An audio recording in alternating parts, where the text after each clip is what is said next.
तो मार्वल का one of the most loved character iron man अपने सूट के बिना भी बहुत कुछ है, जैसा कि उसने एवेंजर्स 1 में खुद कहा था।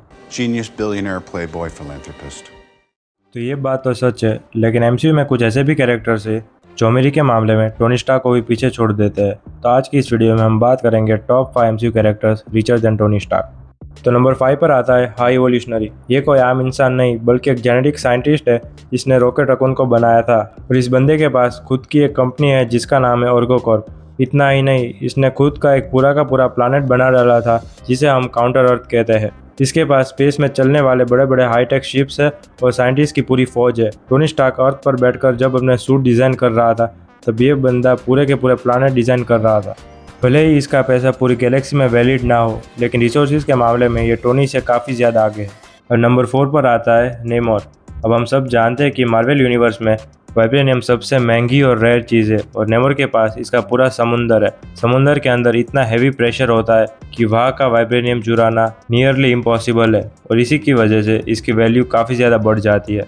नेमोर टेलोकान का राजा है और वहाँ मिलने वाला वाइब्रेनियम बाकी के लोगों के लिए काफ़ी ज़्यादा रेयर है, और वहाँ के लोग इसे एक आम मेटल की तरह यूज़ करते हैं। वो उनसे अपने कपड़े, वेपन्स सब कुछ बनाते हैं। तो नेमोर अमीरी के मामले में टोनी स्टार्क से इजीली आगे निकल जाता है। अब नंबर 3 पर आती है वकांडा की रॉयल फैमिली, यानी कि ब्लैक पैंथर और शूरी।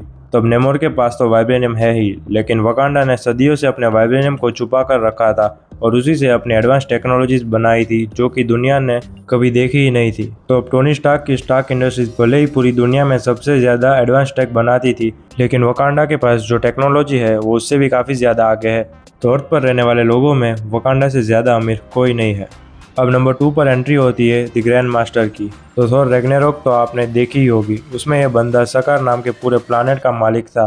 यहाँ पर लोग एक घर नहीं खरीद पाते और ये बंदा पूरे प्लानट को कंट्रोल कर रहा था। उस प्लानट पर इसका कॉन्टेस्ट ऑफ चैंपियंस चलता था, जहाँ पर बड़े बड़े फाइटर्स को लाया जाता था और उनके बीच फाइट कराई जाती थी। ये इतना पुराना कैरेक्टर है कि इसके रिसोर्सेज और पैसा पूरी गैलेक्सी में चलते हैं।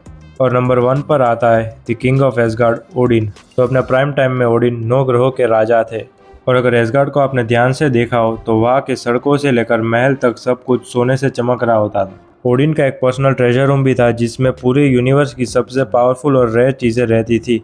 तो सदियों तक रूल करने के बाद ओडिन ने जो रिसोर्सेज जमा किए थे उसकी कीमत भी नहीं लगाई जा सकती।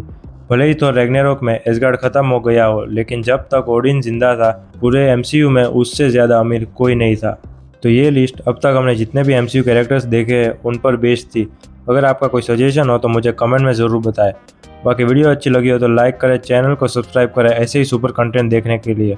बाकी मैं मिलता हूँ आपसे अगले वीडियो में। Signing off.